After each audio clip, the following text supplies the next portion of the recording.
Welcome to Five Pound Stew Chat. The first time we're actually doing a face to face. You hear about all these weirdos and dickheads on Twitter that sit there with like mushroom heads and stuff. So we thought, fuck it, we'll be legit. We'll actually show our faces, actually give an opinion. We also do like people commenting and stuff. So please do come back to us. But the big one is finally happening. I think I, along with every other boxing fan, have been waiting for it. I think the biggest fight, arguably in British history, especially in the last sort of 10 years, at least 10, maybe even 20 years. The two big heavyweights collide. What do you reckon? Well, I'm just glad to hear that it's basically done. They reckon Bob Arum said, well, yesterday it come out, he said he reckon it'll be signed within 2 weeks. So I'm just glad it's going to be done. They didn't say about where it's going to be, but in all honesty, I don't care as long as it gets done. Neither do I. I'd like it to be on English time, or like as close as possible. I say it will. I say they'll accommodate for that because obviously, I just want it just signed. But only thing that worries me, I know they say it's going to be done, but when is it going to be? Because I can't see him doing that fight without fans. And how can they guess when a full capacity can be allowed into a stadium or an event? Yeah. Or maybe that factors into where they host a fight, which country is going to open up first. Yeah, because Dubai just went into lockdown, didn't it? So they can't. So Dubai's out unless they go back to Saudi. But you wouldn't know. I think I feel quite happy that Bob Arum said that he's doing the undercard as well. He's trying to agree the undercard as well. So that's like gives you a lot of hope. What is it going to be like a mixed show, like top rank and matchroom? Yeah. It'll be a mix between all of them. Oh, fair enough. It'll be a touch. Well, I reckon it'll be around May, June first, and then obviously like when Fury wipes the floor with him, they'll do the rematch in winter, I'd say. But as long as it's done, it's got a bit done now because it looks like it's going to be done. Because I reckon if it don't happen, I know it's going to sound biased because I'm not Team Fury all the way, but it's going to be down to AJ and Matchroom. Yeah. But it looks like I think they want it. Fury wants it. Bob Arum wants it. Frank Warren doesn't seem like he's got to say, so he's got to have it. But I think he wants it. But I think thank God it's happening. Do you see what Barry Hearn said about him the other day? About who? About Frank Warren. No, what did he say? Oh, mate, they were doing he was on that Boxing Live Stories thing, and they were talking about the rivalry between him and Frank Warren. And he said, I don't know if I could describe him as a competitor because it's like Tesco's regarding the corner shop as a competitor. You know, it's just not the same. You're like, oh, that's brutal. Oh, Frank's a legend, man. Hey, he's better out of all of them. Everyone loves Uncle Frank, man. Yeah. Everything sounds like it's on the right way. You obviously made your mind up then. Yeah. Well, that's what I was going to say to you. Like, obviously, we watched the Pulev fight. Did that change your opinion on anything? Did it? Because obviously, before when we spoke, you was with me and you was like, Fury easy. But has that made you second guess? Not that maybe AJ will win, but maybe Fury won't be as easy for Fury. If we were talking, if you'd asked me, just at the start of the fourth round, I'd have said yes. Yeah. But I was really impressed with him at the start of the fight. I thought it was brilliant. Same. Yeah, but I think anyone he fights, especially now, even more so after Pulev, is going to know that if they can get through that first volley, he's got to take 3-4 rounds off. Yeah. And I think the later the fight got, before he knocked him out and the more kind of tired he got, the more he kind of reverted. You kind of see the panic on his face and you kind of see him run. Yeah. He has a habit of turning away from a fight rather than battling his way up, which I think can't do that. I think the thing that's not worrying for AJ, but I'm sure, but I think I'd be worried if I was in Team AJ. It's like me and you, I know we like talk about boxing and all that, but we're not like experts. But me and you were seeing that when we're watching the fight. We're seeing, okay, he doesn't look comfortable now. Yeah. So not a fighter who's in there if he's that easy to read, especially against someone like Fury. He's like, okay, he's like taking a rest now. He's not comfortable. He's blowing out his arse for a bit. That is when a good fight, because a lot like Pulev just wasn't big enough, couldn't impose himself enough. But the thing is with AJ, he's like when he's taking a rest, a good fighter like Fury with his size will be like, what? Now you make him work, so he won't be able to have that onslaught further on. So you make it work when he doesn't want to work. So when you can tell, like it's a bit like. I know going back to like going into UFC is a different sport, but like when McGregor fought Diaz in the second fight, mainly McGregor had all that success first 2 rounds. End of the second round, he was like sitting up, walking away, and then that's when Diaz pushed him and made him work. Yeah. So I think that's the Fury will see that and read that and be like, all right, working when he's trying to take a break. I just don't. I was impressed, and I was like, okay, that was really. The thing is, he got a lot of stick because he sat off him, and everyone said he should have finished him. But I think if you actually look at it, he fought Pulev and knocked him out in 9 rounds and Yeah, didn't really have any troubles at the moment. So it was a very impressive performance. But I didn't see nothing from it that I thought, oh, that's going to trouble Fury. yeah. I just think, like you see fighters all the time, and they might take one off, or they Mm. maybe even into the second round. They're still a bit knackered, and they're kind of just moving around, trying to recover. But he Yeah, he seems to need to take 3, 4 like yeah, off, and like you can't. Like yeah, you can't do that, and obviously, I think a lot of the fact that AJ's probably outside of Canelo is the biggest star in boxing will probably save him a yeah, lot. But even if you look at it from a points point of view, yeah, and then you've got Fury who more than likely probably will, I think, will win on points. You can't yeah. take 4 rounds off with Fury.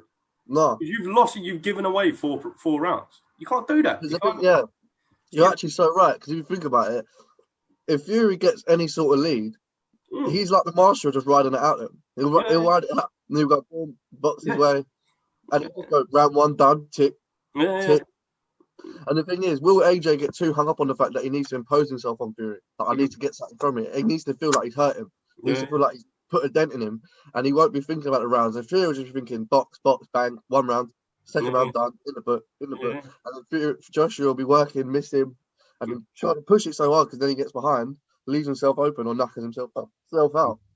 Excuse me, and then makes it really easy to Fury to ride it out to a 12-round decision, or he's so knackered Fury just finishes well. yeah.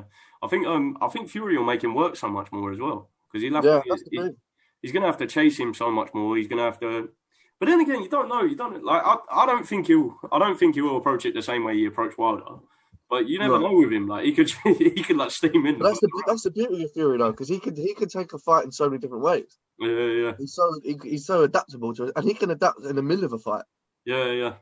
So Especially if he. so many things are gonna factor in. It's like even a big one I think that people won't think about is nervous energy. Yeah. That's one big thing that Fury is so good at is he doesn't get that. He's so Mm, relaxed in fight night, and he says it. He's like, "Why would I be? This is where I was trained. This is what I was born to do." So he's like, "I'm at home in there." yeah.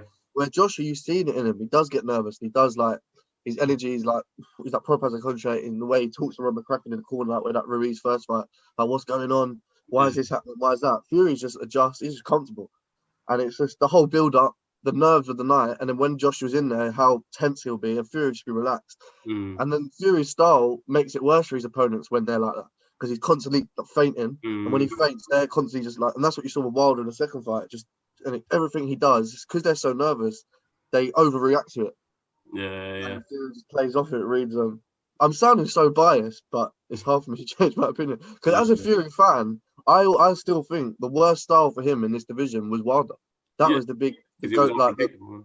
that was his boogeyman. I thought Mm, because of that power, he doesn't throw punches like in an orthodox way. mm, So I thought that guy he could catch Fury and knock him out. And he nearly did, but yeah. when I look at Joshua, I don't think that style. I don't think doesn't worry Fury at all. Really. Yeah, I do see. I see the argument for Joshua, and yeah, but every time I kind of think about the argument for Joshua, I kind of then remember that Fury got up in the 12th round after a 2 year layoff. So it's like, fucking, you can't win. Like, you can't.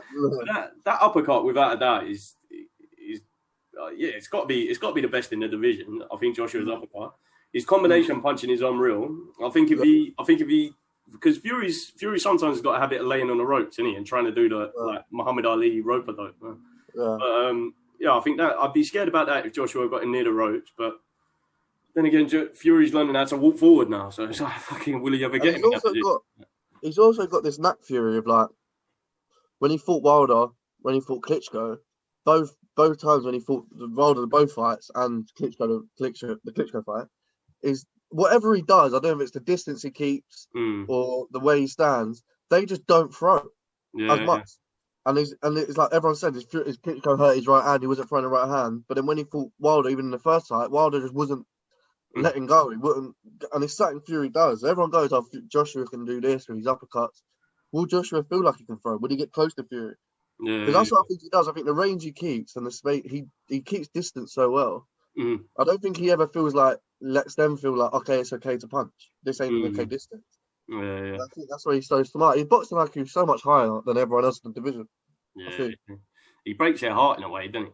Because Yeah, they can never connect clean, and then like so, yeah, so you just kind that's of what run I out think of will do steam. Joshua because Joshua seems so like sticks to the plan that Rob McCracken lays out to a T, and he just that's you can tell that's what he obsessed about all through camp. Right, it's going to Yeah, go this way, it's going to go that way, it's going to go this way, and then when it doesn't go anywhere like that, I think that's where he'll unfold and he'll be like, right, what do I do now? What do I do now? yeah, And that's I think he'll struggle with Fury because I think yeah. 3, 4 rounds in when he hasn't touched Fury, he hasn't felt Fury in the end of his punches. He'll be Yeah. thinking, what the fuck?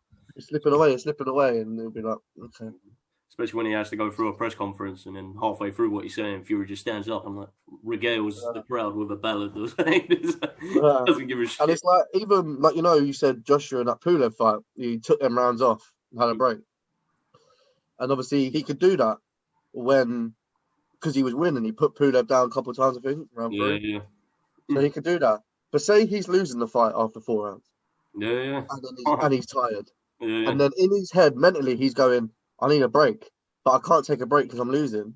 You're gonna get even more drained because you're gonna be like, oh, I can't. I need to be taking a break, but I can't because I'm already losing, and it's gonna knacker him more. Do you know what I mean? That mental thing of, oh fuck, I can't. yeah, Yeah, that's yeah, what I yeah. think. I just think the way I look at it, no, is probably very biased. The way I look at it is probably like smokescreen because my love for Fury. But I just don't see anything that factors for Joshua that's going to be positive for him. Like, Yeah. because you're a bit more outside of it. Mm. But say to me one negative for Fury in this fight, which could go Well, wrong for him. well, Fury can get hit. That's the only thing, and you know you go down. Yeah, That's the only thing. Regardless of him getting back up, you know he'll go down. But then yeah, again, when I think about that, I think about Joshua will go down now because he got rocked with Ruiz. So yeah, it's like, and he does get caught clean, and apparently Fury out of the blue has started sparking people. So it's like, it's kind of weird. yeah, So you kind yeah, of got that. You got the I think I don't obviously Fury Joshua doesn't punch as hard as Wilder on one punch, but he's probably the yeah, best in terms of putting punches together. So when he yeah, does get that one definitely. punch off, He's it's very fast as well. yeah, When and he it's lets going to his be. hands It's up, not just going to very be one. fast. It's going to be 1, 2, 3, 4, 5. Like so, Yeah, yeah. I kind of look at it from that point of view where I think he could win. I don't think he'd be able to out wrestle Fury when they do no, get I close. don't When either. Fury does move him, I think he'll struggle with that part of it. I I don't don't think think he's going to Fury's get going to do a job on him on the inside as well. Yeah, yeah, Like I know the punch of Joshua, but I mean, I'm not even talking about. I think when they like tangled up and they're wrestling, mm, Fury's so smart on the inside. yeah, He yeah, knows how to put his head. He knows where to hold you. He knows how to lean on you. He knows where to put you against. He knows when to lay back and let you come onto him, and then he switches you around. yeah, And I think Joshua, there'll be times in this fight where he's going to look a bit stupid and be looking like he's being taken to school. And that's mm, another thing mentally. When he looks like he's getting embarrassed, how's he going to come back from that? yeah. And when he has to cope with that and be like, oh, it's fine. But when he's got all his entourage there and all the fans are there basically for him, Yeah, and the because he's the one with superstar the big goes out thing. the window. Yeah, when he's being made to look like a mug, Mm. and Fury's probably talking to Eddie Hearn during the fight. Yeah. Like, I'm slapping your boy up. And Joshua's like, please don't do this. Don't embarrass me. Mm. Like, how's he going to cope with that?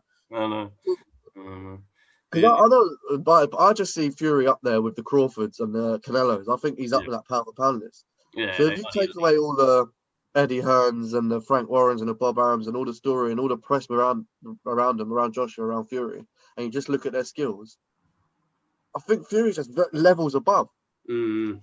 And there's nowhere to hide. Like all that shit's irrelevant once they get in the ring and the bell goes and the cream will rise to the top. And I think Fury's the cream Yeah, and yeah. Joshua's just a pint of water. Yeah, definitely.